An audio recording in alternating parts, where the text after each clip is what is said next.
Okay, hello everybody, what's up? This is a special video. We're just going to go over the introduction presentation for Shakespeare's England. This is a presentation that's really designed to give you a brief overview of Shakespeare's life, who he was, when he lived, what some of his concerns were, and we're doing this so that we're preparing ourselves to read Romeo and Juliet, which is coming up next week. So our goal here is for you to follow along with these slides. If you need to see just the slides themselves, you can find this presentation posted on my website in the Romeo and Juliet folder. So you're going to watch this, you're going to take some notes, you're going to turn your notes in to turnitin.com when we're done, and then we're out of here. So let's check it out.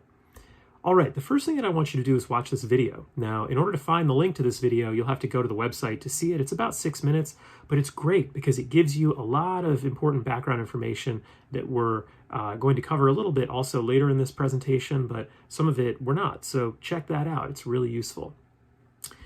Okay, the thing that we want to begin with is to talk about the Elizabethan period. Now, we learn in the video that Queen Elizabeth I reigns during most of William Shakespeare's life. Shakespeare lives during the late 1500s and early 1600s in England. Queen Elizabeth is the queen during most of that period, as you can see on these dates. So we refer to his dramatic writing, his plays that he wrote, as Elizabethan drama. And also the sonnets that he wrote, we learned earlier this week that the sonnets are called Elizabethan sonnets because Shakespeare and a number of other poets around his time in England were writing using this very particular form. What else do we know about Shakespeare? Well, we don't really know that much, but what we do know, we've listed up here. He was born in a very small town called Stratford-upon-Avon, which if you're riding by train, which they obviously didn't have during his time, it's probably about 45 minutes away from London. His father was a local merchant. He was actually a glove maker for a short period of time. Shakespeare himself was married. He married a woman named Anne Hathaway, no relation to the contemporary actor today. Together they had some children. One of them, Hamnet, his son died when he was really young, and Shakespeare was obviously very affected by that. Strangely, he moves to London when he's very young. He leaves his wife and children behind. He somehow manages to become famous enough to convince wealthy people to give him money, to support him when he creates an acting troupe, and eventually he acquires the attention of nobility, wealthy landowning people, and eventually the Queen and the King, King James, who takes over the throne around 1603, 1604, really likes Shakespeare and gives him money and supports him. It's so unusual. How does a person do this? It's like if somebody graduates from Berkeley High School and then they say, I'm going to move to New York City and get the attention of the wealthiest people in the city and then get them to support me, and then I'm going to become like the greatest playwright of all time, the greatest author of all time.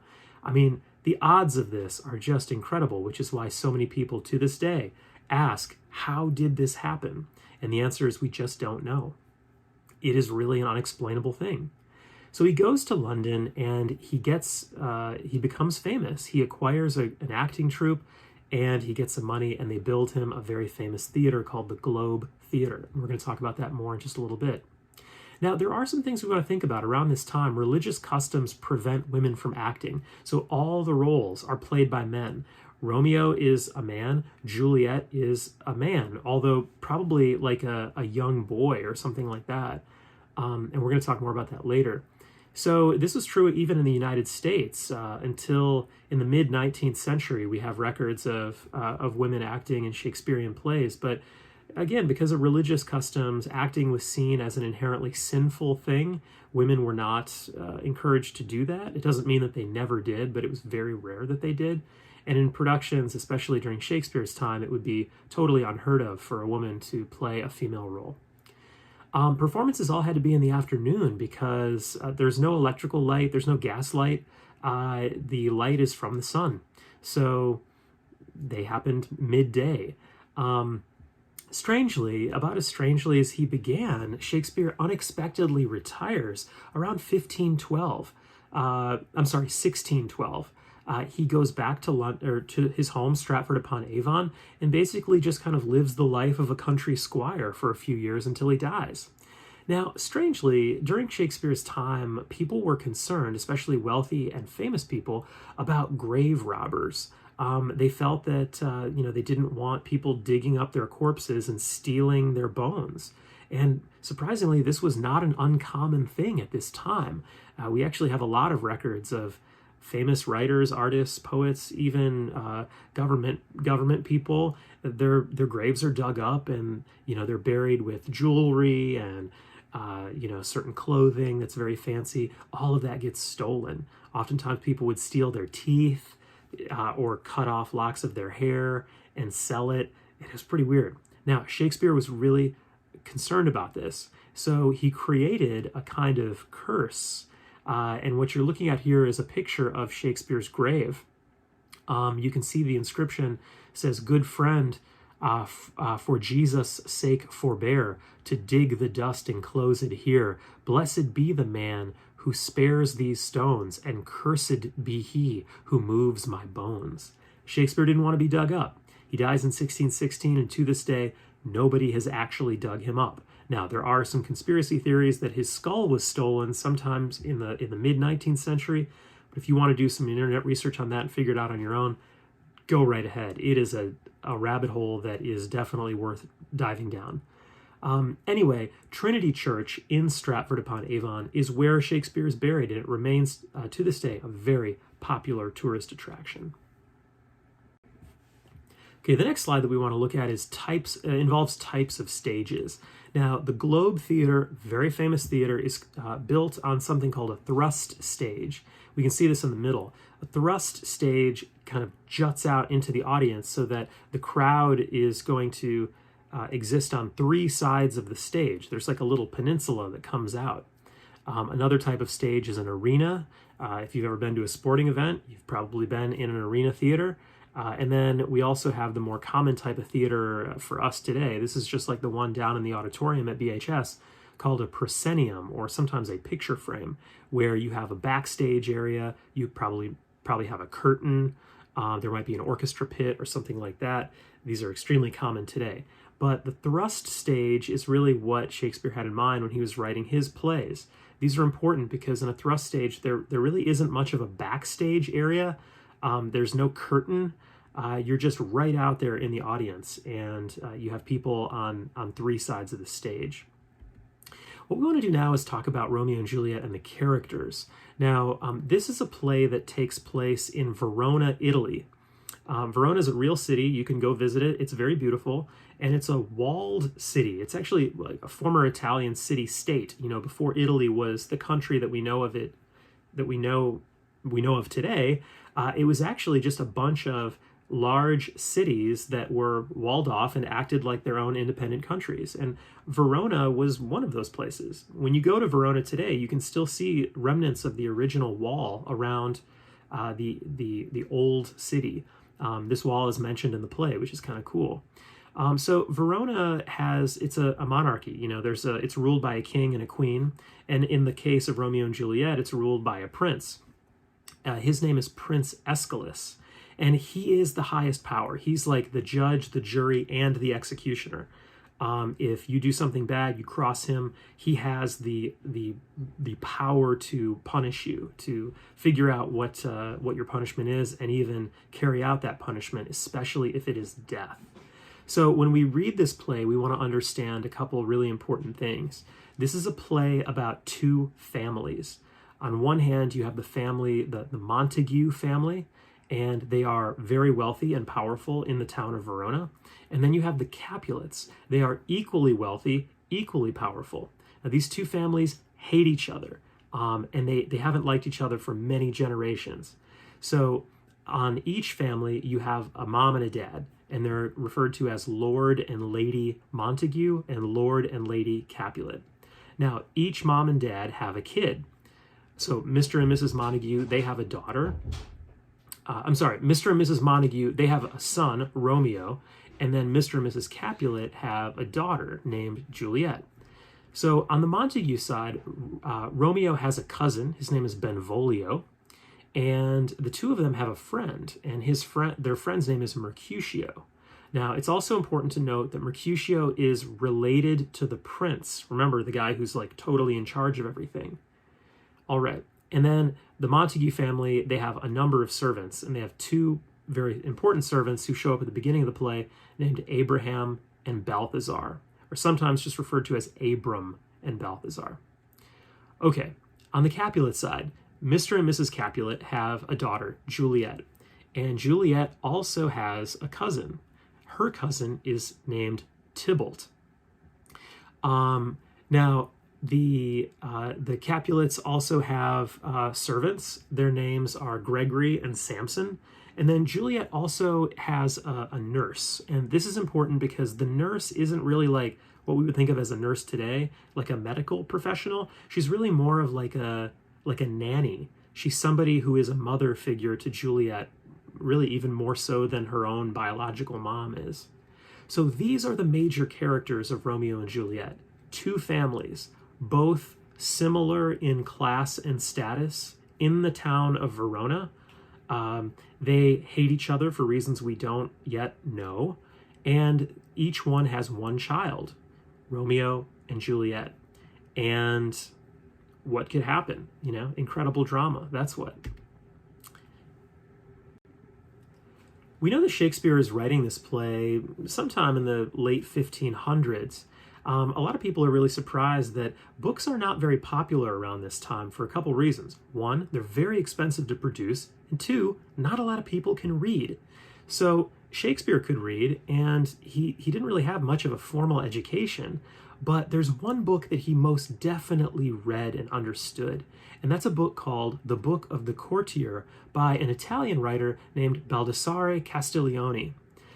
Why are we taking time to think about this? Well, so much of Castiglione's work involves telling people how to be rich and famous, who want to be rich and famous. And being rich and famous is still very much a fascination of people today, especially young people. So when we look at his book, The Book of the Courtier, that came out in 1528, it was eventually published in English in 1588. Shakespeare definitely would have read this. But we know that if you are a prince, let's say, you're going to do something called your hold court. And if you're holding court, it basically means that you're going to have like kind of a party for, fancy, innovative, and influential people in your town. We call these folks courtiers. Now, you can get favors done for you. You can get money and prizes, gifts, certain privileges, if you as a courtier kind of attract the ear of the prince or the king or the queen. Now, the problem is that sometimes courts get really big. There are like hundreds, maybe even thousands of people there. So you have to make yourself really flamboyant and visible, and you have to be cool. How do you do this? You've got to buy this guy's book. It came out in 1528. Now, the reason we want to look at this is because Shakespeare knows about this, and his characters, all of whom are wealthy, very powerful, they would have been concerned with these kinds of things. How do I become more rich, more powerful? How do I gain popularity, social status? How do I cut through the crowd? Well, Castiglione gives us some do's and don'ts. And I want you to remember this because as we read Romeo and Juliet, there will be moments where you're like, oh, wait, yeah, that guy, Castiglione, like he talked about this. So for women, he says, beware of praising oneself indiscreetly and of being too tedious and noisome in her talk. So like, you have to be modest. I'm going to paraphrase a lot of these here.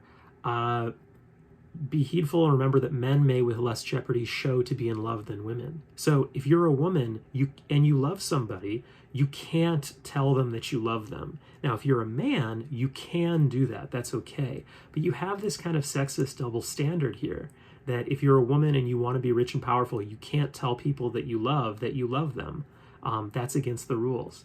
And then lastly, you have to be beautiful and wear beautiful clothes, but you have to pretend that it doesn't take, like there's no labor in it, right? You have to pretend that it's no big deal. If somebody's like, oh my goodness, you look beautiful today, your response is, oh, I didn't try very hard. I don't care what I look like. I just got out of bed and I just looked like this. So Castiglione gives us some rules, and this is in the early 1500s. But I would argue that these kind of double standards, the sexist double standard stuff, still exists today, differently for men versus women. Now, for men, he says to do his feats with a sleight, as though they were rather naturally in him than learned with study. In other words, the stuff that you can do, you have to pretend that it's a natural ability, that it's not something that you spent a long time trying to figure out. Also, to dance well without over nimble footings or too busy tricks. You've got to be a good dancer, but you can't look like you're trying too hard. He also says to leap well. You've got to be able to jump. That's cool, to be able to jump. And then finally, he says to be seen in speaking different languages. These are what you must do to be a cool guy. Okay. Now, in addition to this, Castiglione tells us something about dress. Shakespeare is very interested about costumes. Romeo and Juliet is one of those plays where what you're wearing is very important. Castiglione says, I do say that dress is no bad index of the wearer's taste, although it may sometimes be wrong.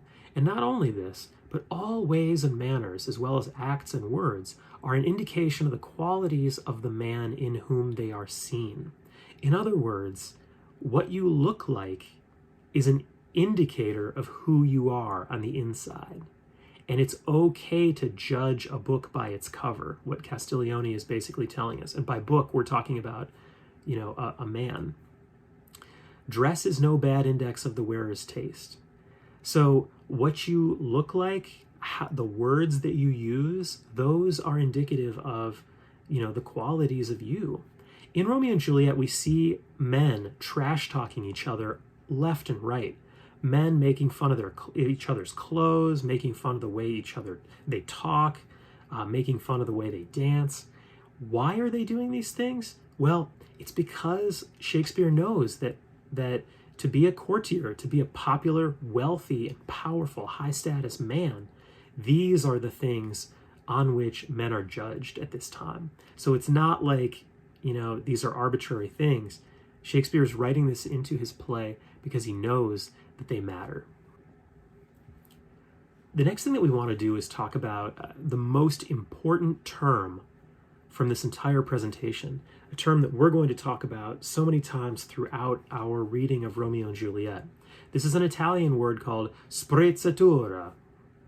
Now, if you've never heard this word, we're going to learn about it today.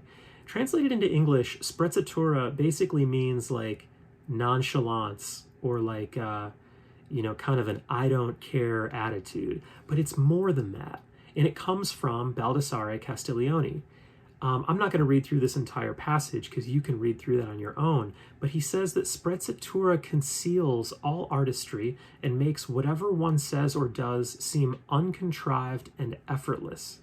To labor at what one is doing shows an extreme lack of grace and causes everything, whatever it's worth, to be discounted. And then finally he says, the most important thing is to conceal it because if it is revealed, this discredits a man completely and ruins his reputation. In other words, if you're going to be cool, you've got to look like you're not trying very hard. And if you do look like you're trying very hard in the way you act, the way that you fight, the way you dance, the way you dress, the way you interact with other people, if you ever look like you're trying too hard, you've ruined it. The way that you maintain high status, wealth, and power is to make it look like you're not even trying. That's what sprezzatura really is. And we see all of the men, young men at least, in Romeo and Juliet, struggling so hard for that, Romeo especially. So we want to remember this idea of sprezzatura. And maybe we can think about this today. Where do we see sprezzatura today? We see athletes effortlessly doing amazing things, musicians who seem to naturally sing, perform, or play their instruments. We see actors and artists who produce work, and it seems like they just don't even try. They just naturally do it. And maybe we can even spot this in our own school, in our own lives. Do we know of students who seem like so cool and so popular, and they don't even work hard at it? They don't even try. It's just like a natural thing. Well, there's a word for that, and that word is sprezzatura. It comes to us from Baldassare Castiglione. So going back to Romeo and Juliet, and then here we'll wrap up, we want to be on the lookout for some key elements when we start reading the play. We want to remember that this play is very much about status battles, like who is popular, who isn't, and like people are vying for power and fighting against each other. So there's also a class hierarchy here. We have peasants, servants, we have noblemen, people who are wealthy and landowners, like they would be the courtiers that Castiglione talks about. And then we also have royalty, like, the prince. And then to a certain extent, Mercutio, who is related to the prince. Now we also see dancing, fighting, speaking in languages. Why do we see these things? Because that's what you got to do to be cool. In Shakespeare's time, if you wanted to stand out, you had to be really good at these things. And we see a lot of characters in this play who are really trying hard to seem like they're good, when really they're probably kind of concerned about their abilities. We also see characters who are dressing very well and insulting each other about their dress. Again, this is all Castiglione. Finally, we want to be on the lookout for sprezzatura, this state of being excellent without even trying. So many characters here are trying so hard to appear that they're not trying at all, and we want to be on the lookout for that. Now, in addition, this is a tragedy, which means that, people die in the play, especially the people whose names are in the title. But this is also a play about love, about forbidden love. It's a play about crushing insecurity. It's a play about the tragedy of a finite life. And it's also a play about duty, a moral duty to the people you love. There's a lot happening here, and I'm really excited that we get a chance to end our school year by working with this really exciting play. So I hope that you learned a thing or two in this presentation. Remember, we want to think about the Elizabethan period, Shakespeare's life. We definitely want to think about the plot structure of the play and the two families, the Montagues and Capulets. We want to remember that this was performed in London at the Globe Theatre, but it's a play that is about a town that's very far away from London, Verona, Italy, and it also involves all sorts of qualities from Baldassare Castiglione's Book of the Courtiers, especially this idea of sprezzatura. So, in our next lesson next week, we're going to get a chance to start reading this play, but until then, keep this in mind, and next week we'll get into it. So, thank you so much for your attention today. Much appreciated. If you have any questions, of course, reach out, or you can post them to the group chat and we can talk about them there. Otherwise, enjoy your weekend and be good to each other. We'll see you later. Bye.